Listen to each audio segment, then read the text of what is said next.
In this video, I'm going to show you how to replace the ignition coils on this Ford E-350 with the 5.4 liter V8 engine. It's actually easiest to access all of these from inside the van, so let's get started. To start removing this, we want to take the cup holders out, and to do that, simply pull straight up on them. They should unclip. At this point, there are 4 clamps holding this cover on, 2 on each side. Unclip them all. Simply pull up on the tabs and flip them open.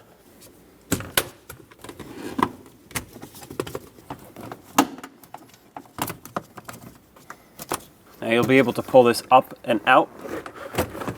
It might catch on the carpet, so just try to tuck that under.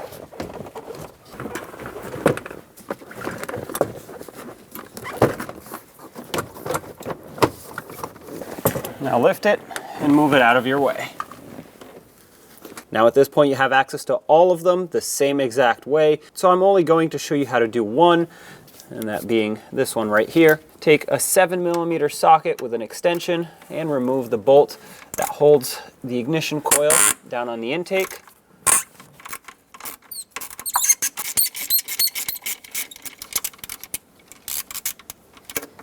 You can now unplug the electrical connector for the ignition coil. The locking tab for it is underneath. Try to get in here to remove the bolt fully.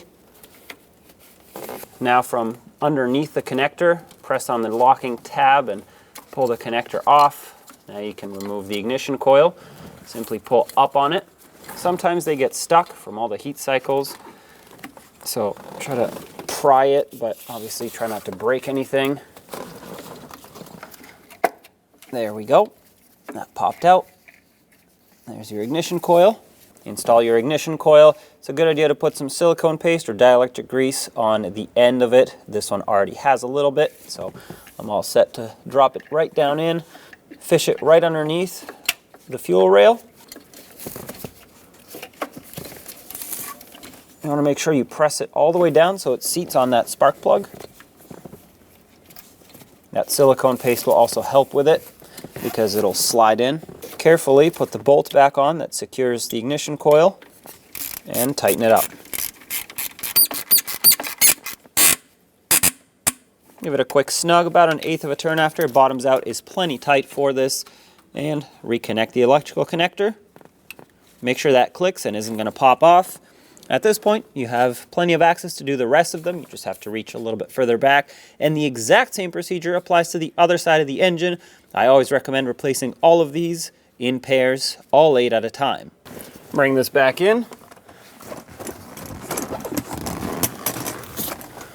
And line it up. There we go. Make sure it's fully seated up against that firewall. Once you have it fully seated, you know that it is because these clips will line up. 2 on the bottom, 1 on each side. You want to hook them in to their latches. Latch them in. And another latch at the top here. Do the same on the other side, the same 2 latches. Bring in the cup holder part, and it's going to have to slide down on those 3 pins.